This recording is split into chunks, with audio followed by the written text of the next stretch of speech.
shift, though, the vast majority of immunizations now are being given by private providers, so physicians, doctors' offices, clinics, pharmacies, whereas initially they were mostly given by public health. Now they are mostly in the private provider space. We do continue our outreach and have launched a couple of things recently and have a few new things coming in the next few days. Our Give It a Shot campaign continues. That goes through November, and so you'll continue to see those. And we will also keep going with our efforts to get to the vulnerable populations, minority populations, homebound individuals, basically anybody that has barriers to vaccination. And if they want vaccination, we want to get it to them.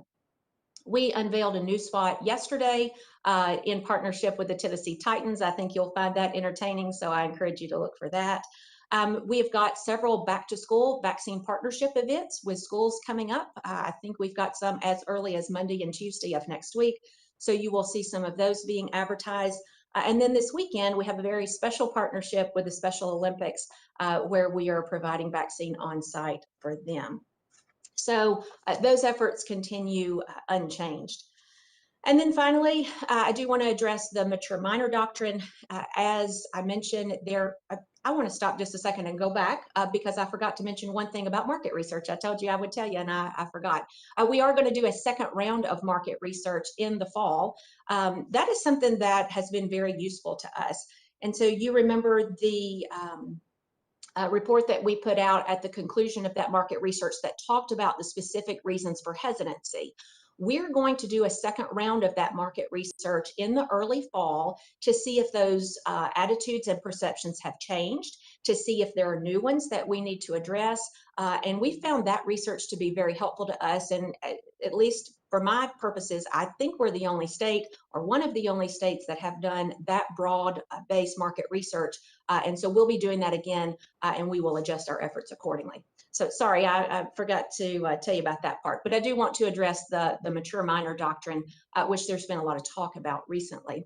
I will remind you that all of the pause that we have taken over the last few weeks has been about communication and marketing. We have not slowed down our vaccination efforts.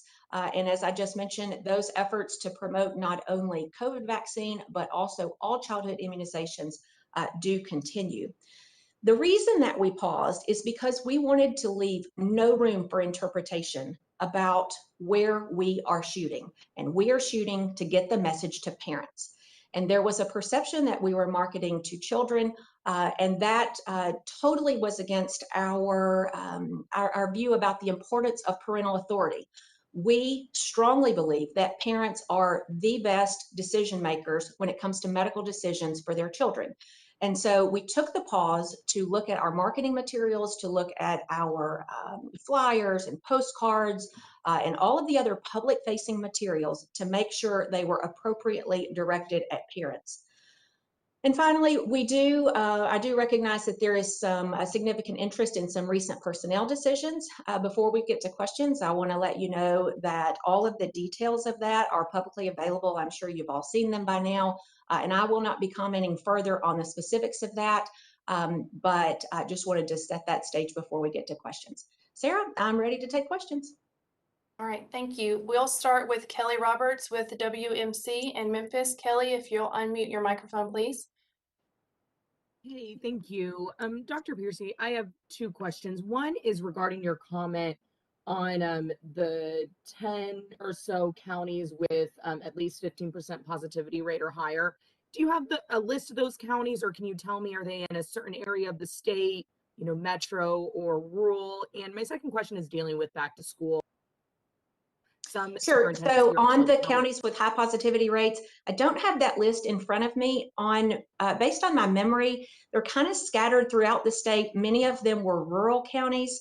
I believe, I can't be certain, we'll follow up with you. I believe that may be in our critical indicators report, but we can get you a list of those counties if you're interested. Some of them, I believe 3 of the 10 actually had rates over 20%. Okay, thank you. I'll take a look at that too. And just my second question is about back to school. Some Shelby County superintendents had possibly expected some guidance from the state health department. Does the state health department have guidance for K-12 school settings, especially when it comes to vaccinations of staff and students and masking? Thanks. Yes, ma'am, we sure do. And when the CDC put out their revised K-12 guidance a week or two ago, we took our guidance that we issued last school year and are incorporating the updated CDC guidance, and we'll be releasing that, putting it on our website pretty soon. I have finished reviewing that in our department. We sent it over to DOE to make sure they were okay with it. They've provided a few comments and clarifications back, and so we're working on those. Expect to post that probably at the first of the week, if not sooner. I will tell you, it's not substantively different as far as the state's guidance goes. We have some links to CDC guidance, but the state guidance as a whole is relatively unchanged. Thank you. Next question is Brett Kelman with the Tennessean. Brett, please unmute your microphone.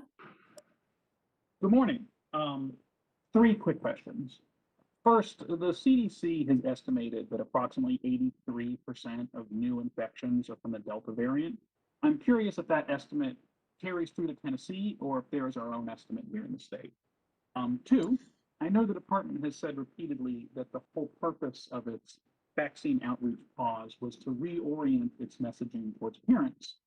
If that's the case, what was the point of instructing staff to remove the Department of Health's logo from all public vaccine information?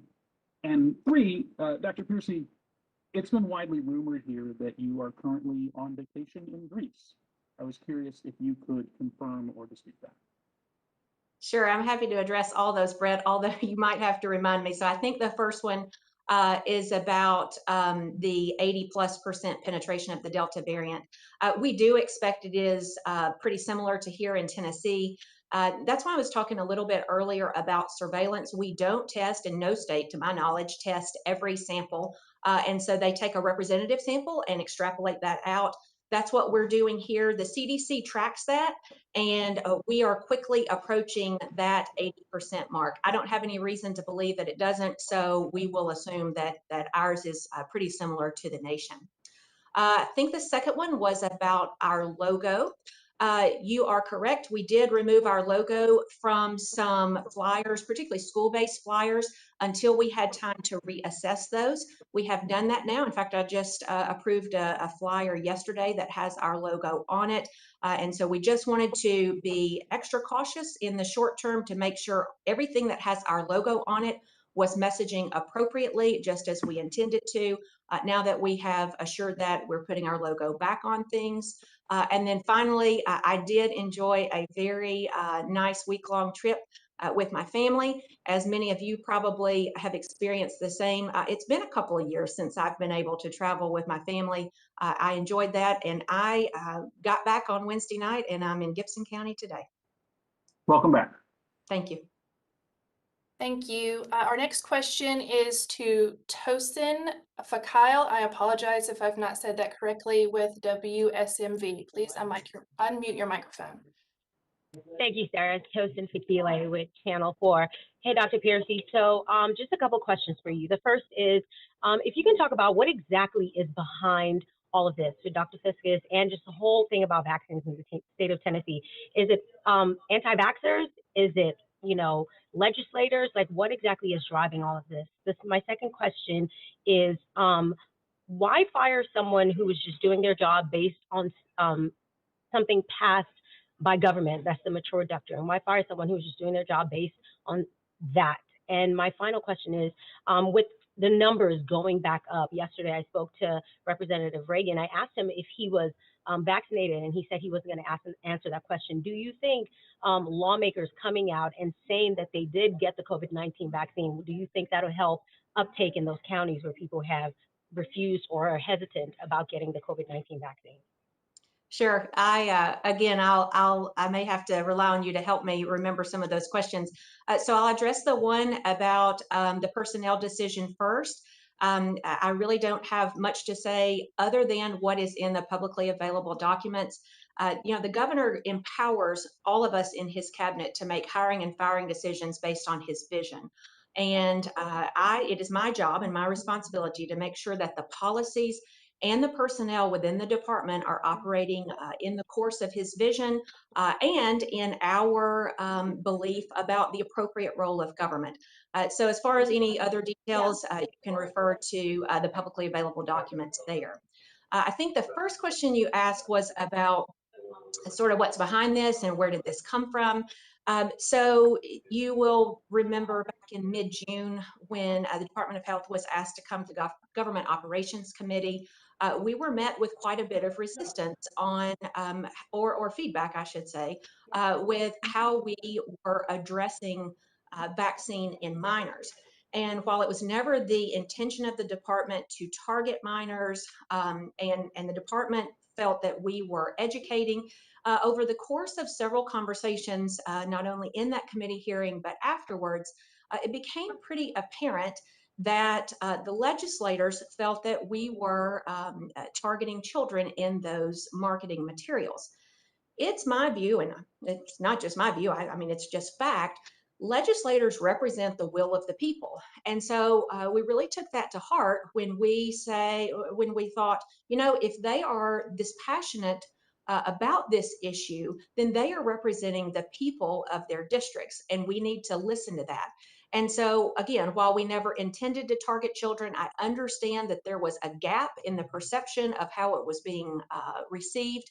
And so we wanted to be exceedingly clear that parents are the authority. We've never been far apart on that. We all agree and have always agreed that parents are the authority on medical decision making for children. And so we wanted to take the pause to make sure that our marketing materials and our forward-facing documents reflected such.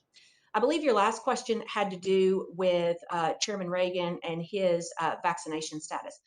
The bottom line here is that you don't have to trust the government. You don't have to trust me or the governor or elected officials. You need to trust those voices which matter to you as an individual. For a lot of people, that is their doctor. For some people, that is their clergy. For some people, that is their family and friends. I've been very clear all along. I think people should be vaccinated. My entire family, including my children, are vaccinated. I encourage Tennesseans to do that. But at the end of the day, it is a personal choice for the individual. And it's not the role of government to coerce or to bully or to shame people for making a choice that they feel is best for them. It is our job to educate and encourage and make it accessible and then stop. Thank you, Dr. Piercy. But what I really was wondering is, would it help? We're seeing numbers go up. Would it help? Because a lot of people, it seems like politics is interfering with science. So will you think it'll help the numbers here in Tennessee if lawmakers come out and say, yes, I've been vaccinated? Do you think that would help Tennesseans get the COVID-19 vaccine? Thank you. Sure, and that's a fair question. The answer is, I think anybody who wants to share their personal story and say, here is why I did it, and here's why I think you should do, why you should do it, is helpful. And I don't want to pivot too hard, but it just reminds me of this Our Voices campaign that we launched a few weeks ago, which is particularly amongst Black and Brown communities, where people are saying, hey, I understand you might have questions, and I understand you might be hesitant. That's okay. And I was a little hesitant too, talking about these Our Voices stories. But here's why I chose to do it. Those are the messages, whether it's from lawmakers or family and friends or your next door neighbor, those are the messages that really resonate with people is, here's my story, and I think you should listen to. Thank you. Next question is to Blake Farmer with WPLN. Blake? I'm going to try really hard to make this one question, but I just want to make sure I understand what it is you all have scaled back, because there was some mention of like not doing school-based vaccination events. I don't know if there were some that were planned that actually were canceled, or you're just not going to do them anymore. And I just want to make sure I understand if this applies to the urban departments. Like, are they not going to be allowed to vaccinate without, under the mature minor doctrine, or hold vaccine events at schools? Thanks, Blake. I do think that was two questions in one, but I'll try to get to both of them. So the first one is about what was the pause about? The pause was about making sure that all of our materials, and we're talking about postcard reminders, flyers that go home in registration packets, consent forms, all of the things that deal with childhood immunizations, that they were appropriately directed at parents and not kids. There are a lot of moving parts and pieces right now about back to school events, and we are bumping right up against the start of the new school year. And so we're trying to do that as quickly as possible. And as far as I'm concerned, I think we've gotten pretty much all of that done. We've got events with schools as soon as Monday and Tuesday of next week. And so that's what that was about. I am unaware of any straight up canceled events. There might have been some that had to be pushed out a little bit because of that pause, but we tried to do that very quickly so we didn't cause any disruption. And the second question, I told you I was going to forget. Remind me the second part of your question again. Well, and I just to follow up there, you're saying that it's not that you all are going to stop doing vaccine events. You paused, and now you probably are planning, you're doing vaccine events, back to school vaccine events at schools where the COVID vaccine would be offered. Is that correct? That's right. Yes, we have Okay, some. great. I know Sumner County has one on Monday and Yep. Tuesday. I think maybe Granger County and others. And I do recall the second part of your question now, which is about Metro Health Departments. And I know it's confusing to people. We've talked about this for a year and a half now. The State Department of Health has direct purview over the 89 rural health departments. For the 6 Metro Health Departments, they function as part of their county government. They are related to us mostly as it pertains to financing and funding. I like to personally think about it sort of like a joint venture. So we have some support, but we don't have direct operational control.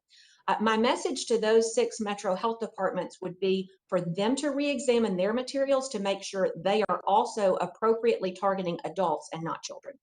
But this issue of vaccinating, 14 and up without parental consent, I know that it's really rare. But are you all telling folks, do not do this?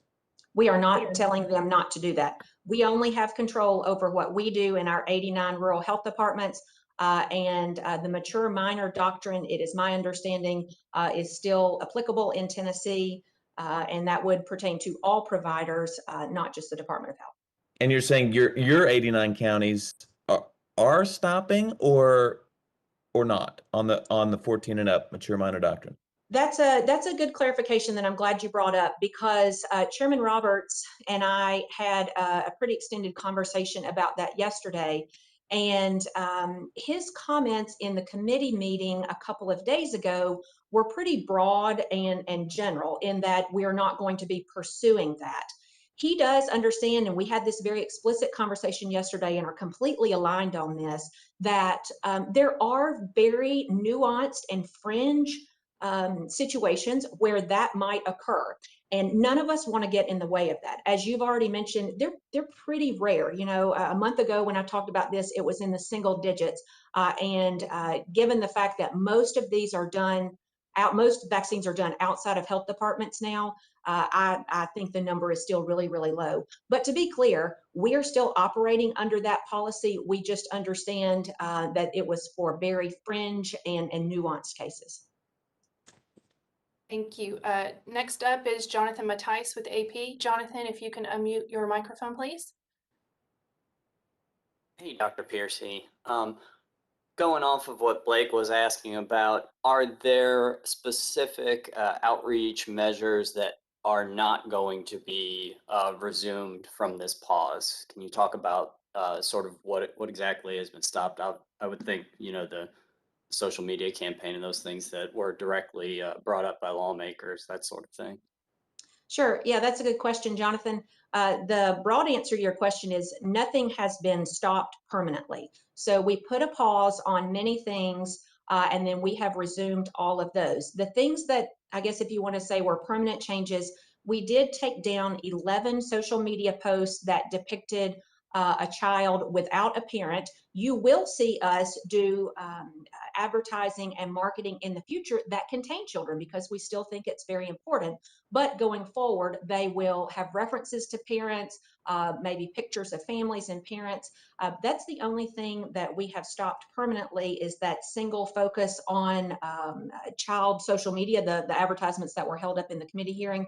Everything else was paused and is now resumed. And just following up again on Blake's question, so there would be some circumstances where the county health departments could use the mature minor doctrine in rare cases. I'm just trying to get, more clarification on how that would work. Yes, that is correct. We all recognize, including Chairman Roberts, as of yesterday when I talked to him, and the governor as well, we do recognize there are some very unique situations where there are older teenagers that might be in social situations that don't allow them to have parents come in with them for one reason or the other. So we will be able to continue servicing them under the mature minor doctrine. Thank you. All right, thank you, everyone. That concludes our time for today. Thank you for joining us, and hope you have a great rest of the Friday. Thank you.